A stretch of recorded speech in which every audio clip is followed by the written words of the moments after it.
Welcome to the INREM podcast, where we discuss the law for real estate investors. Andy and Sean are both attorneys.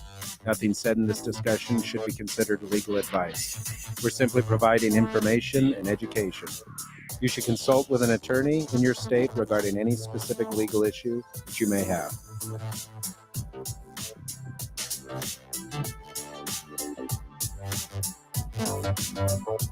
Hey, good morning, everybody.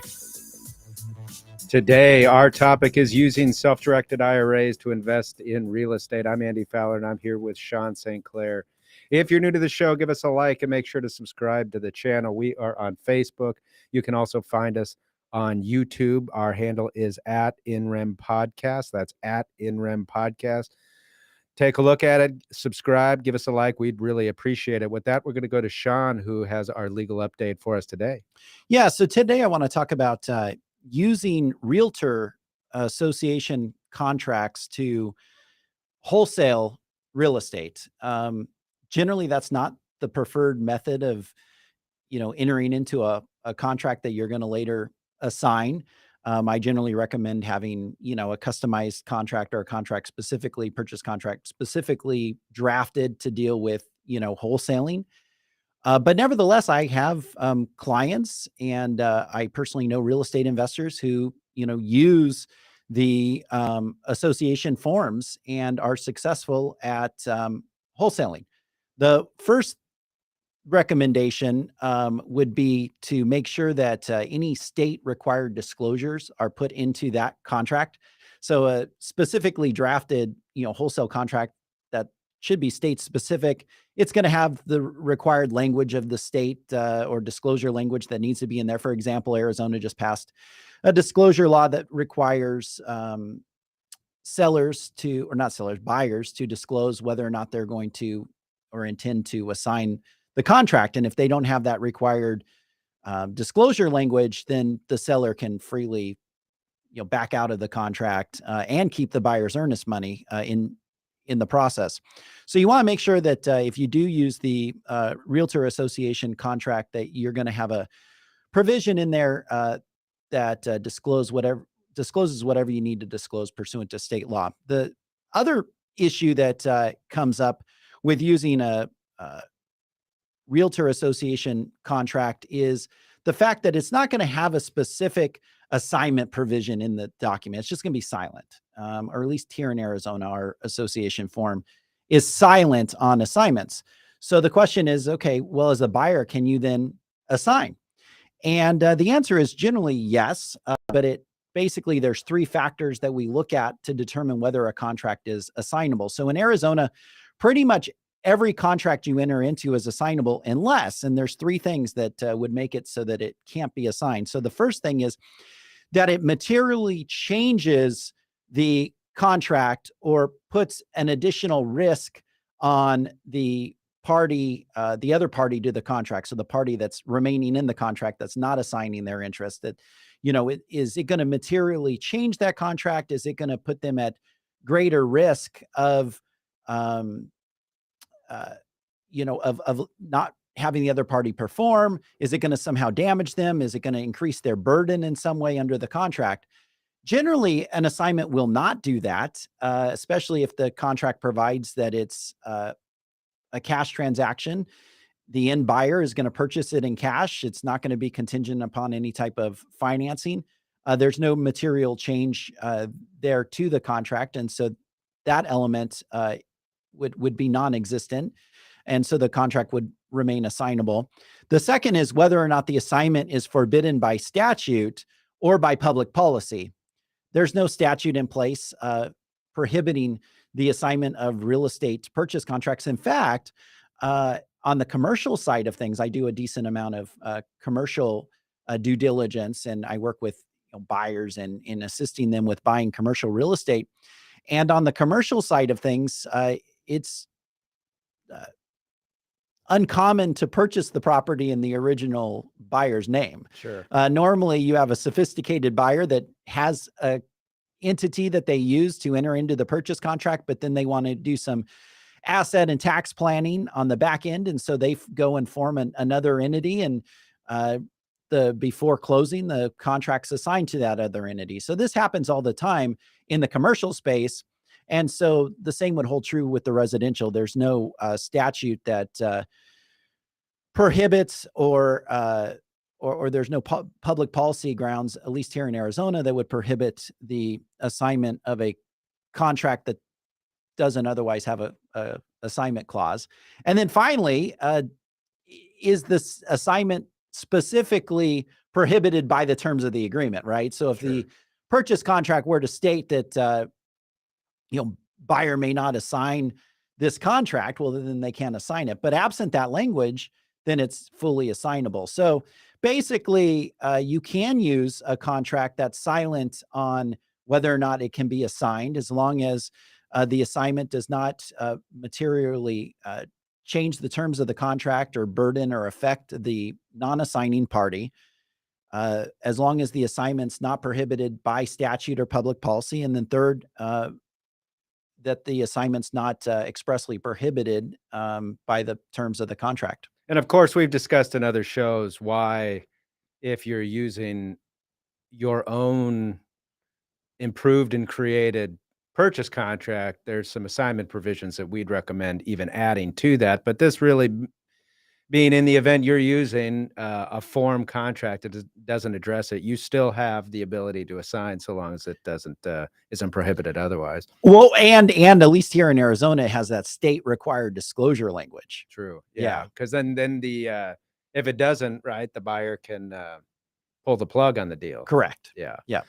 All right. Thank you for the legal update. Let's get into our topic today. Today, we are discussing using self-directed IRAs to invest in real estate. And with us to discuss that topic, our guest is attorney Jeff Watson. Jeff Watson can be found at www.watsoninvested.com. Again, that's www.watsoninvested.com. And with us today is attorney Jeff Watson to talk about the use of self-directed IRAs to invest in real estate. With that, Jeff, thank you so much for being with us on the show today. Thank you. It's my pleasure to be with y'all. So if you would, in one or two sentences, tell us about yourself and our listeners about you. I'll try and do it in 2 sentences. Been practicing law 31 years. Pardon me? You can do it more if you'd like. Okay. I've been practicing law 31 years in the state of Ohio. Started out wanting to do civil litigation trial work. Did quite a bit of it. But then I got burned out. Just got tired of the grind of it. And because I was doing a lot of it in the medical legal space and made a decent living, but I also knew that I was swapping hours for dollars. So I started pretty quickly getting into real estate investing. And then in 2004, I heard this concept for the very first time about self-directing retirement accounts.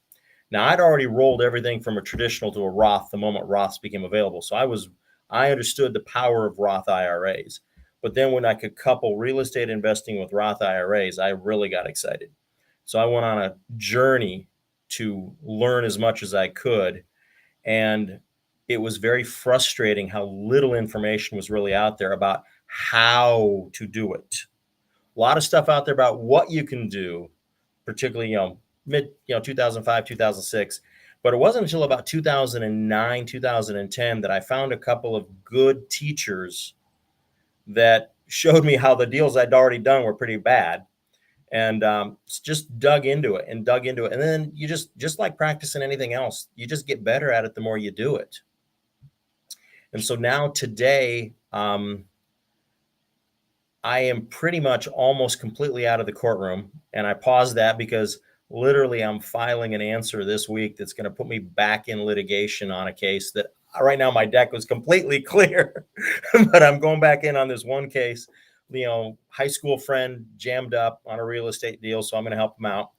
And then most of my practice now is working with retirement account investors, particularly small pension funds, IRAs, 401ks, doing real estate deals, residential and commercial. That's my fun stuff. So tell us a little bit now. You've really gotten into this being kind of your practice area, your area of expertise, what about it, and what about your practice makes you uniquely qualified on the topic? Is it just the years in it, and how does that work? Well, it's a combination of things. It's time at it. I do it for myself. I do it for clients, and then I spent enough time learning from some of the really good ones that I was honored about 4 years ago by H. Quincy Long, the founder of Quest Trust, to serve and sit on the board of directors for Quest Trust as it went from Quest IRA to Quest Trust, and went through all of the regulatory compliance stuff in order to become chartered and licensed by the Texas Division of Banking. And I'm the only non-Texan on the board of directors of Quest Trust. And if you know anything about that company, their education that they put out there, the content they give away for free is extremely good. And then I've had the chance to work with a number of other custodial companies and administrators, and just that network is one of the things that really enables me to be better at it than most people would be. Well, you clearly have a passion for the work. What is it about it? Why is it so important to you? Well, it goes all the way back to some of my initial beliefs that were shaped in me as a young man when it came to investing, which was do everything you can to minimize your tax bite. And the ability to do Roth IRA and Roth 401k investing and grow those accounts and never pay taxes on that money, that just motivates me to just get it and do it right and help others do it right. Because that, when you look at the numbers, when you look at the daunting numbers facing Americans today, it's only with the ability to grow income tax-free, grow your retirement savings tax-free, and then take it out tax-free, that we have a chance of competing with and keeping up with inflation. Because otherwise, we're running up a hill against the wind. I mean, as it is, we're running up a hill. But if we can remove the wind of taxation, then we got a chance. We got a chance of being able to take care of ourselves in our 80s and 90s and beyond. Now, I know you have a free newsletter. Tell our listeners how they can get involved in that. Well, yeah, you're right. It's free. And so the content in there is worth exactly what you pay for it. Free. I'm sorry, bad dad joke. Anyhow, so you can subscribe to it one of two ways. You can either go to the blog, watsoninvested.com, and sign up for it. Give me your best email address and your first name, and that's it. I don't sell that list. I don't do list swaps. I don't do anything else like that. I keep it all to myself. And I send out content about twice a week. Some of it's promotional stuff, and some of it's just plain old, here's what I'm thinking and why. So the second way you can sign up for it is meet me at an event and hand me your business card. Now, that's a lot of how I built that list in the first few years, was just being at events and networking and swapping business cards. And it's not a huge list, but it's a really active list, and we'll leave it at that. I think the content is worthwhile. I've been doing it now for 12 years. I've been doing this email newsletter for 12 years. So as we get into some of the substance, there's no doubt going to be some listeners that think, wow, this sounds really good. This is something I really want to take advantage of. What's the process look for somebody like that who wants to consult with you, procure your services for what we're going to discuss today? The process is go back to that same blog site, watsoninvested.com, watsoninvested.com. And there's a link that you can click on to fill out an online consultation form. And it'll ask, is it a transaction in the state of Ohio, or is it a self-directed IRA related transaction? And it warns you that I charge for these consults because I take them seriously. I prepare based upon the information I ask you to give me, because I ask you in at least 250 words, tell me what you want to talk about, so that I can put effort into it, so that I can make that hour or less as valuable as possible to whoever calls me. And if what they put in the box for information is something that I'm like, no, I can't do it, I let them know, no, I can't do it. and let them move on. Jeff, I know you've been doing this for some time, and no doubt have helped a number, lots and lots of people. Tell us your most memorable moment where you've helped or positively impacted one of your clients or someone's life for the better doing what you do. Yeah, that's pretty easy. We just blipped past the 1-year anniversary of it.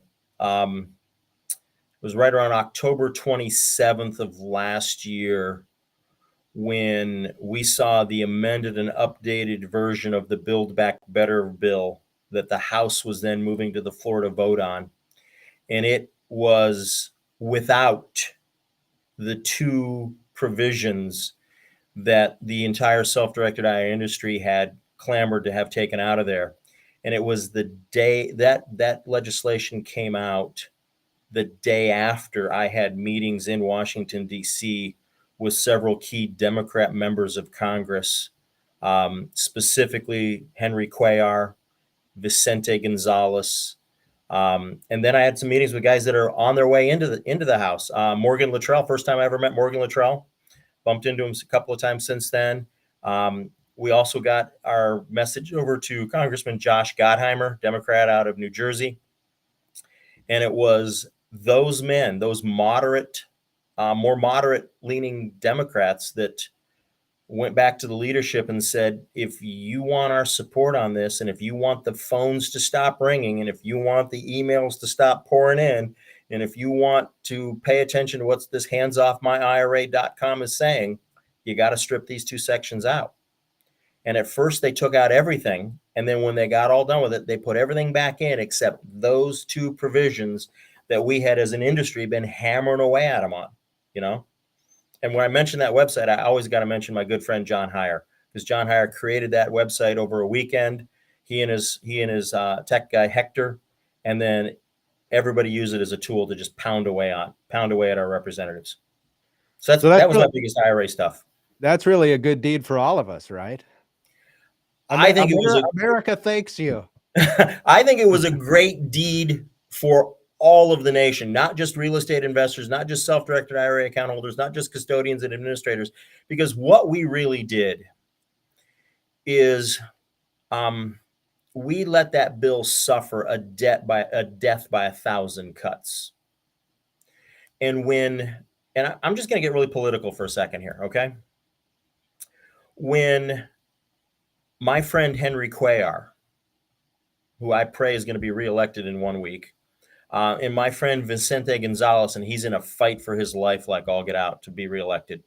When those men knew that they had strong popular support behind them, it let them backstop and support Senators Joe Manchin and Senators Kristen Sinema. And I learned as this was going on that some of these senators and some of these members of Congress were talking every day about this bill and about the beating they were taking in public over it, but how they weren't going to change because they knew they had people on their side. They knew they had a loud, focused group on their side, and that's why that bill eventually died. I believe it was predominantly it was the investor community outrage over coming after our IRAs. So one more question, and then we're going to dive into self-directed IRAs. Give us or our listeners, a nugget of wisdom that you think would be valuable to them. Well, yeah. Monthly automatic contributions to your retirement accounts, to your Roth retirement accounts. Set it up every month. Literally right out of your paycheck. If you're putting it into a 401 Roth 401k, auto rip right out of your personal checking account every month. If it's going into a Roth IRA, every month. Consistency of making contributions into those Roth accounts, whether you're self-directing them or whether you're not, but getting more money in there as soon as possible on a consistent, disciplined basis. That's crucial. That's crucial. It's really not very complicated, is it? It's not. It just takes some self-discipline for about 5 or 6 months, and then you get used to it. Sure. All right, Jeff, let's get into the topic at hand. And we've been dancing around it, talking about your background. But let's start really at the base level and kind of assume a knowledge base of zero as we approach this. We've just talked about this thing that you recommend putting into it consistently and over time. But let's start really at the floor here. What is a self-directed IRA? Well, that's an interesting question, because the term itself is just a marketing term, because every IRA is ultimately directed by the account holder as to what you want to invest it into. We are mass marketed to believe that we've got to go put our money with some big name out on Wall Street. I could list a series of names.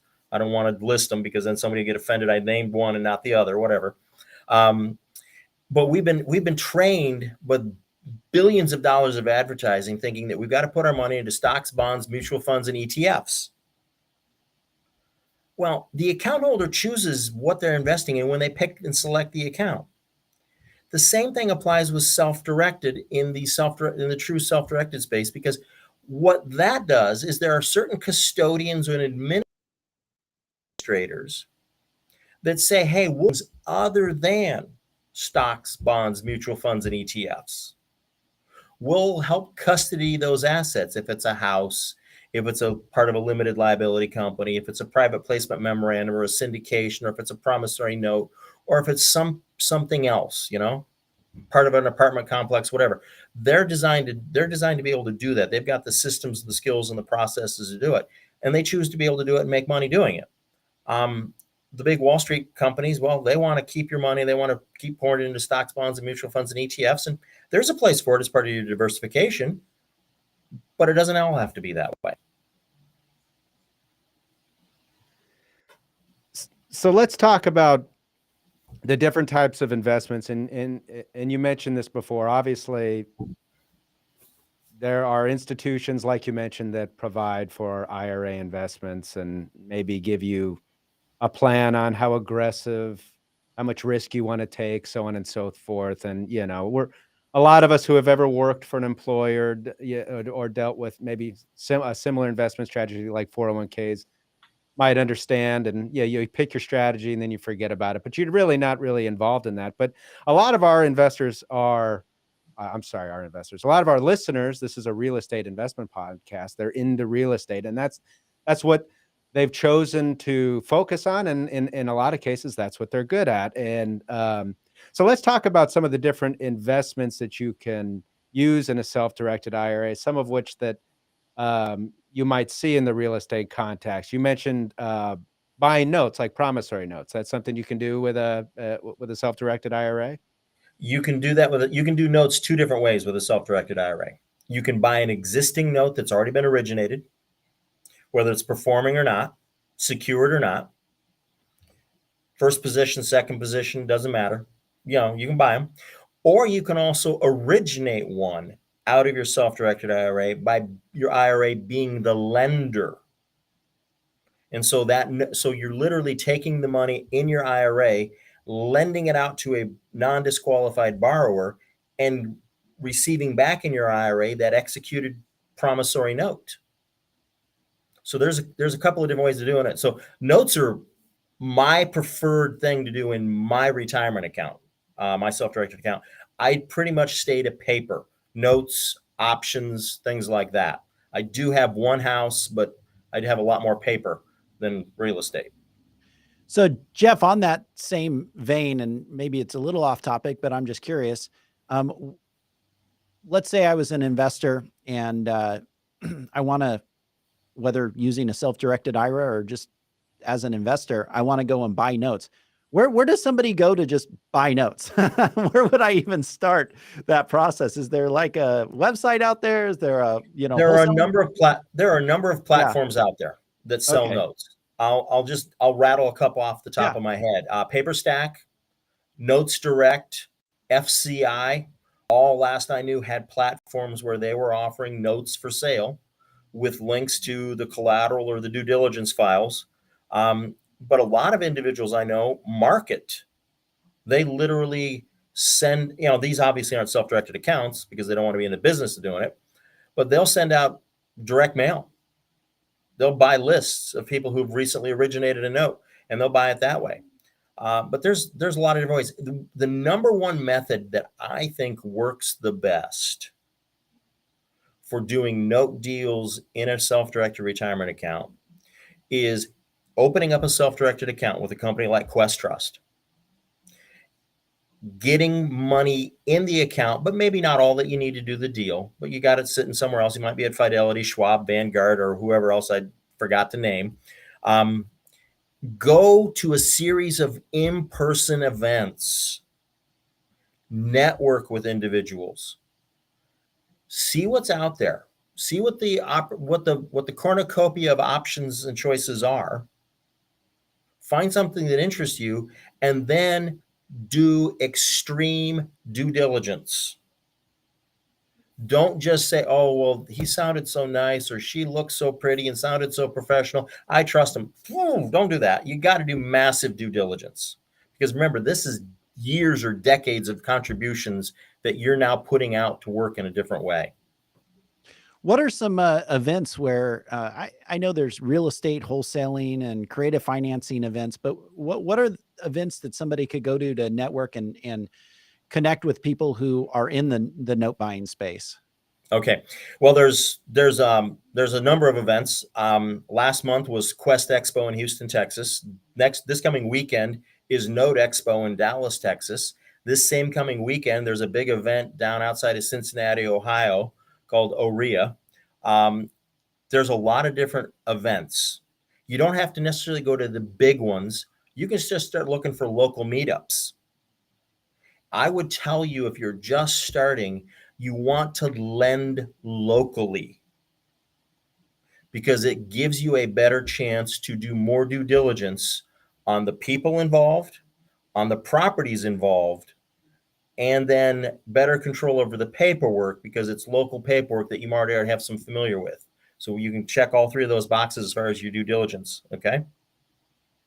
Makes sense. Now, I'm guessing the first three that you rattled off, which are some of the bigger events, you are there, right? Yeah, I'm privileged to speak at them. Privileged to speak at 2 out of the 3, Quest Expo and Note Expo. Obviously, I can't be in 2 places at once. I can't be in Dallas, Texas, and Cincinnati, Ohio at the same time. At least not but this you're at a lot of those national events. So if any of our listeners decide, hey, I want to attend these, they should just come up, exchange business cards, get on your mailing list, the whole thing, right? I would love it. That is something that is, and I know you guys have had this happen to you probably hundreds of times. You're at an event, somebody comes up to you and says, man, I feel like I know you. I've listened to you on several podcasts and so on. It's humbling. It really is, but it's rewarding at the same time. So yeah, please do it. For sure. So note buying's one. You talked a little bit about investing in real estate, and we'll touch on that in a minute. But what about buying a business? Could I go buy a business with a self-directed IRA? You sure can. Really? But there's some complications. Oh, what are those complications? Well, talk to us about those. When an IRA, whether Roth or traditional, or a 401k, or a CISA, a SEP, a Simple, an HSA, anything like that, when it owns a trade or business, be it a Subway franchise, tire changing company, direct mail marketing company, whatever, postcard for wholesaler company, whatever, when it owns that, it triggers something called unrelated business income tax.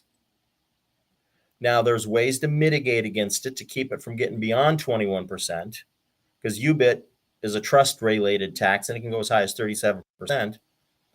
But I got to tell you guys, I've seen investors go hog wild into a business for a year or two. The business was actively buying, fixing, and flipping houses with self-directed money.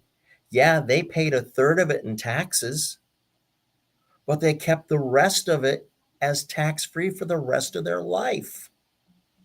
And so they looked at it and they said, Jeff, I went out and made $800,000 flipping a dozen houses. So yeah, I paid $250 in taxes, $260, $280 in taxes, but the rest of it stays tax-free for life and grows wherever else I put it. And they go, compare that to making a $6,000 a year contribution. I go, yeah, you win. You're right. So I know you're familiar with subject to transactions, and Yeah, yeah, yeah, yeah, right, yeah. yeah. So if You must be somebody reading my email list, brother. if somebody took their self-directed IRA and use that for the earnest money, maybe to bring some amounts current, et cetera, and then take a property subject to, um, using their self-directed IRA, property appreciates, they throw all that money back into the self-directed IRA. Does that work? Or is there that other tax that you referred to, there's the kissing cousin of that other tax that's oh, there, but okay. it still works. And I Okay. can show you the workaround too if you want. Okay. Um, three things. Number one, Yeah. I'm going to publicly teach doing subject to deals with self-directed money at a class I'm doing in early January of 2023. First time it's going to go out. Okay.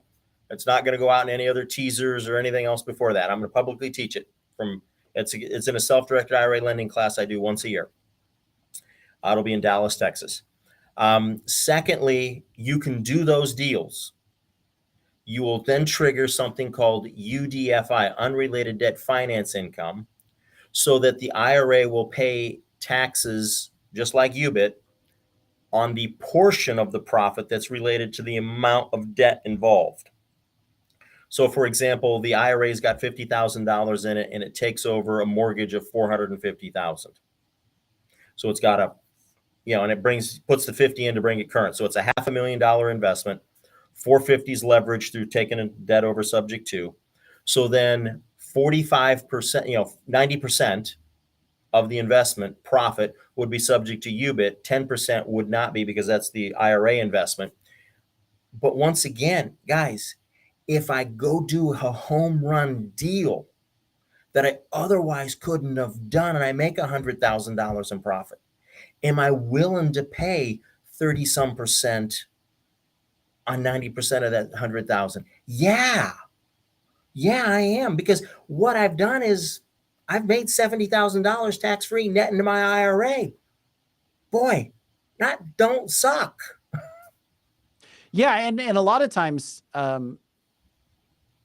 individuals, they do not have just sitting in the bank sufficient funds to, throw $50,000 down to bring a loan current, or to, Right. enter into a subject to transaction, but they have the money in their retirement. And so if like you said, if they're diligent, they start just stacking money away, they could then access that. Even if they have to pay taxes, at least they were able to access some funds to be able to do a transaction that ended up being, successful. So it makes sense. So there's a couple of investors out of Colorado Springs. I've got massive respect for both of them. One of them is an accomplished longtime investor. One of them's a young gal. She's been doing it for about 8 years now. She's built a really great portfolio. Her attitude is, she calls up the older investor and goes, here's the deal. I need 30 grand to bring it current. Can your IRA lend it to me for a piece of the deal? No UBIT, no UDFI then when the IRA lends to bring it current, and instead of takes an ownership, takes a note in mortgage with a profit participation phrase in there. We have just sailed right on around it, baby. Oh, that's cool. Yeah. That's cool. Yeah. So folks, if that's the kind of stuff that appeals to you, then go ahead, hang out with this show, and sign up for the email newsletter, because this is the kind of content that's here. And guys, I'm just going to do this. This is unsolicited, but I was really intrigued by your conversation about wholesaling. I don't know if you guys know it or not, but I have fought some fights on that in multiple states. And I just love hearing two lawyers that talk about wholesaling and they get it and they understand it. That's just like music to my ear. Yeah. Oh, cool. Well, So we thanks. appreciate that. When's that conference in Dallas? Because I may need to put that on my calendar, that you're going to be speaking at. And I believe I'm doing it the first weekend after the holiday. So it's like, okay. I could pull a calendar up. That'd be kind of the best way to do Why it. not? Let's just look. Looks like it's going to be January 4th and 5th. All right. A Saturday and Sunday in Dallas, January 4th and 5th, 2023. It's going to be my self-directed IRA lending class. And I'm going to, oh, wait, my assistant just overheard me. She says it's the 7th and the 8th. I don't know what I'm doing. All right. Hey, 7th and the 8th. I just do what she tells me to do. Yeah. Okay. No. That's the way all good lawyers are. They do what their assistants tell them to do. Yeah. Yeah, that All right. assistant's the most important person in the office. You do I'd what be they so say. lost without her. I'd be so Yeah. lost without her. So, let's talk about. We were talking about real estate. So let's talk about, especially for folks that are maybe new to the real estate game, ideas like subject to wholesaling. Those might be um, another layer of sophistication as they're just learning real estate. But let's just talk about your standard buying and improving real estate. No issues with you can do that with a self-directed IRA, correct? Yes, you can. There are a couple of really important rules to follow. Number one, if the IRA account holder cannot do the work, the IRA account holder cannot be the real estate agent that resells the property. The IRA can buy it. The IRA can pay for every contractor. The account holder can inspect the work on a regular basis and approve all the payments. The IRA account holder can approve the trim, the colors, the curtains, the flooring, faucets, the whole bit. But the account holder can't do the work. The other thing is if the IRA has to borrow money, once again, we trigger that lovely UBIT UDFI. There's a couple of ways to work around it. We can profit participation, we'll bring in other people, but whatever. But yeah, I mean, there's a lot of individuals that I know that do one or two of those deals a year in their self-directed accounts, and it doesn't look like an active trader business. And because their real business is they're a landlord. That's their primary source of income. They're a landlord, but they do a couple of flips on the side in their IRA. Great. God bless them. Go for it. They can do it all day long. What about similar to this? And I know a lot of those that are buying and looking to either fix and flip or to rent. What about what are you seeing in terms of the short-term rental space, the Airbnb, the VRBO? Can that be done? What are issues that an investor's facing there? It's a lot more like a trader business.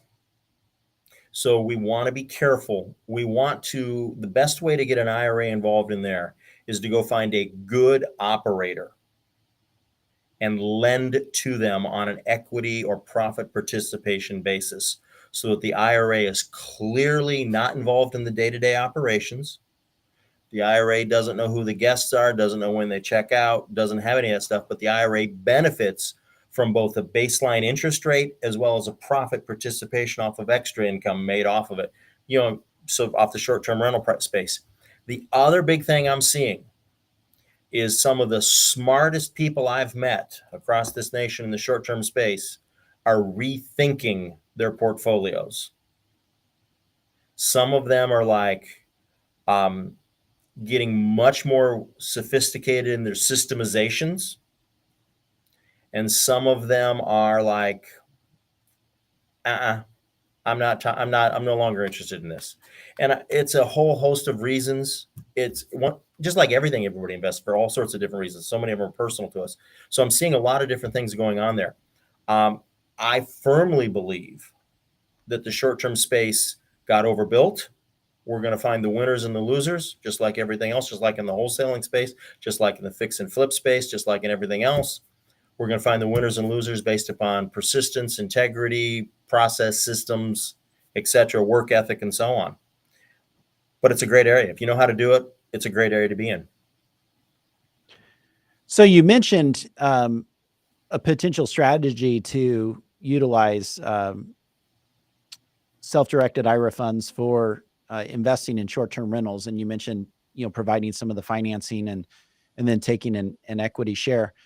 I know on the short-term rentals, one of the things that happens, you buy the real estate, maybe you do some improvements to it, but then you have to furnish the real estate, right? You have to furnish the short-term rental. So could somebody take their directed IRA funds and provide the financing secured by, say, a security agreement, UCC1 financing statement against the actual personal property that's going into that. And then they're repaid on that loan. Plus they're taking an equity interest and you're doing a little in run around the, Yep. business. That is a business great model. strategy. Yeah. That is a great strategy for two reasons. Number one, it avoids the fact that you don't want the IRA to own the personal property.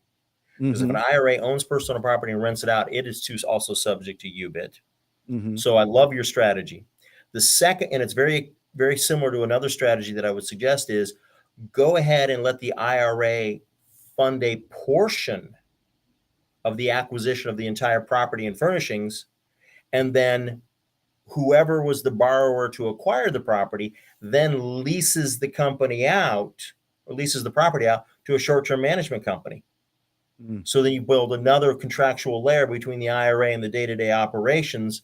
And so the IRA just gets rent.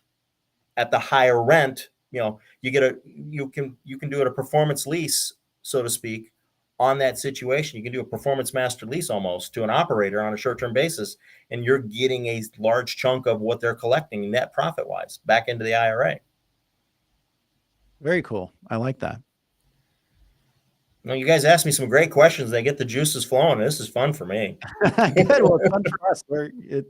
This is a great topic. Yeah. Sean and I, when we prepare for this kind of thing, we think all the stuff we want to know, right? All the so all of these, to the listener sounds awesome. Okay, so we've set the stage, set up properly. It looks like there is just a buffet of asset types that we can buy with our IRA. But the analysis doesn't end there, does it? It's not just as simple as just, hey, we got some money in the IRA, let's do it. It requires, there's limitations, correct? There are limitations. There are rules about who your IRA can engage in transactions with. And those are very, very important rules, because until the Secure 2.0 Act passes, if it ever does, the consequences for breaking some of those rules is pretty severe. Very severe, in fact. So let's talk about, sorry to interrupt, but I'm thinking, like, just as the person who's just trying to get into this, considering I've heard a lot of different types of assets that I might want to buy. You've advocated for, talked about how you like notes, and maybe somebody's never thought about that. They were thinking real estate. But in any event, is there a base level of stuff or things that the investor is going to need to go through on the front end, that regardless of what asset class you choose, what is the first thing they need to be thinking about doing? I'm going to give you the first two things I would tell you to do. Step one is open a self-directed account with a custodian or administrator that lets you do true self-direction. So you're going to do some research as to which one you want based upon their fees, based upon geography, time zones, customer service policies, things like that. Open the account. You don't have to fully fund it with everything you're going to put to work yet, but just get something opened up. Because who knows when you may run across that screaming great deal, and it's a whole lot easier to move a little bit more into the account from Vanguard or Schwab than to open the whole thing up, okay? Then the next thing is learn how to do the due diligence. If there's one thing that is so missing in our real estate investing industry today, it is objective, honest due diligence. I mean, I was on a call this morning with some clients, and these are names that if I rattled off the names, you guys would recognize them. I mean, they are major forces in the residential real estate space. And we're talking about a problem deal that we're all involved in. And we're acknowledging that a little more due diligence and a little less eagerness and a little less temptation of the rate of return would have been a good thing. Okay. And nobody did anything wrong. Nobody did anything bad, dumb, or stupid.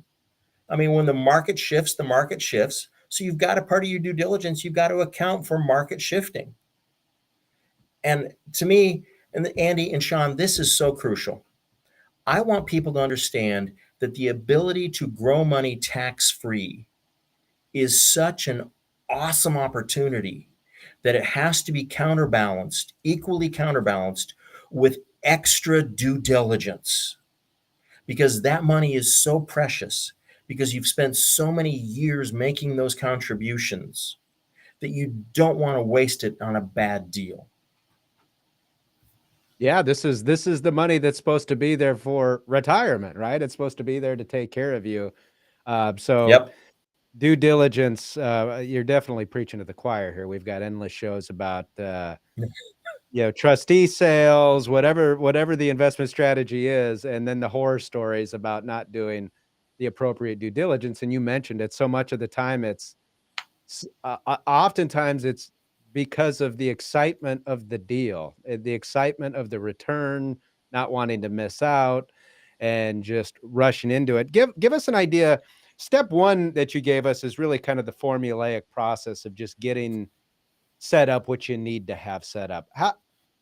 What does that look like? You mentioned opening an account. How much time does that typically take? 12, 15 minutes. Okay. 12, 15 minutes. It really, I mean, the most important thing, the hardest thing to do is pick which custodian or company you want to use. If you go with Quest Trust, great. I'd love it.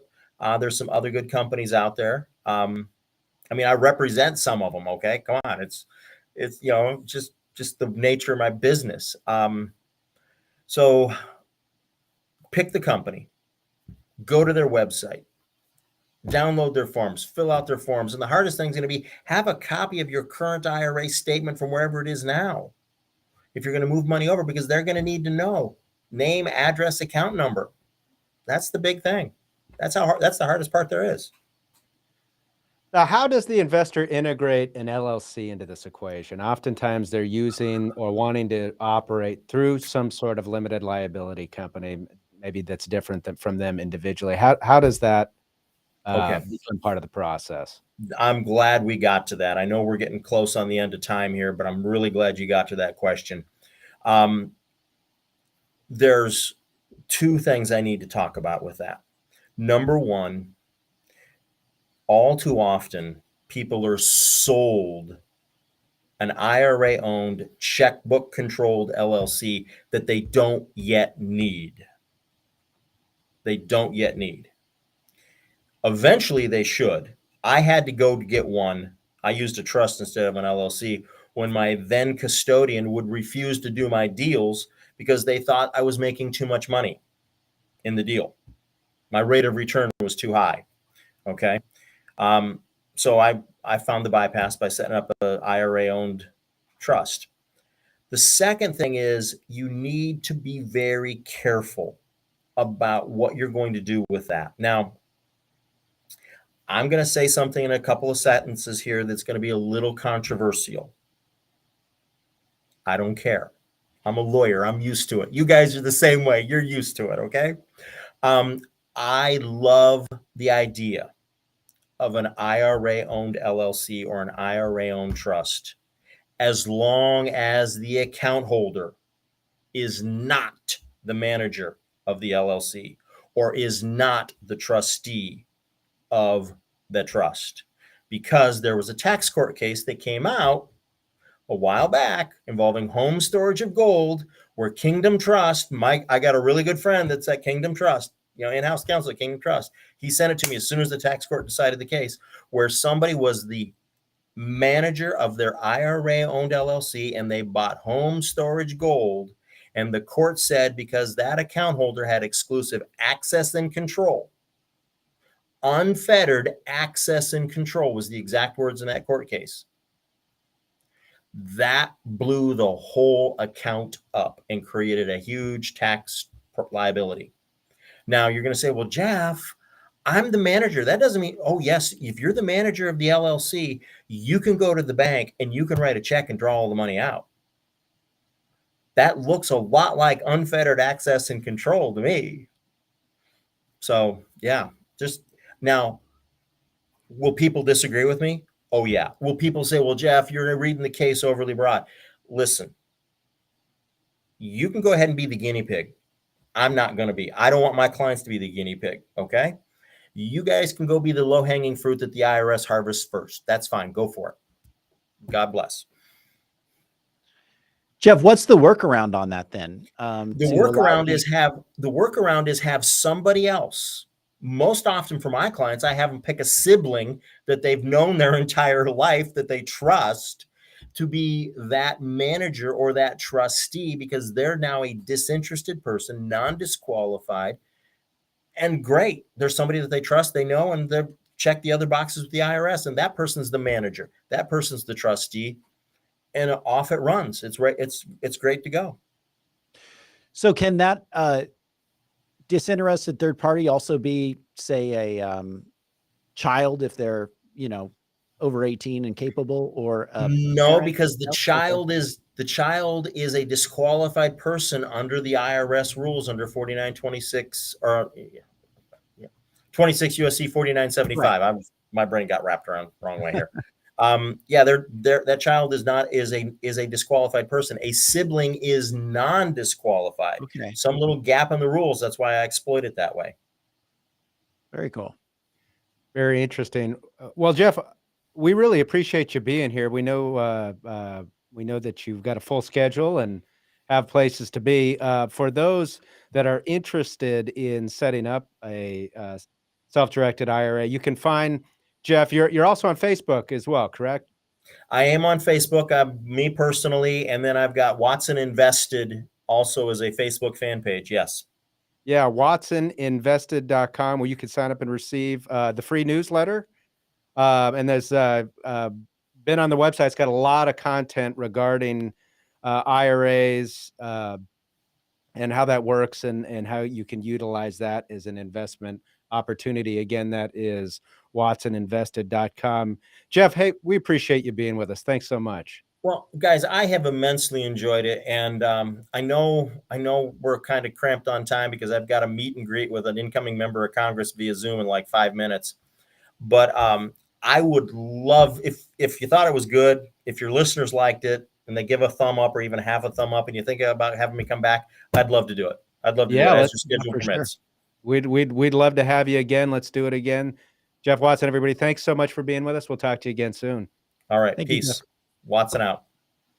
Watson out. All right, everybody. Thank you for being with us today. A reminder, next week, we're going to be talking about considering land trust to do or not to do. And we'll be with attorney Bill Bronchick. Thanks so much, everybody. We'll see you next week.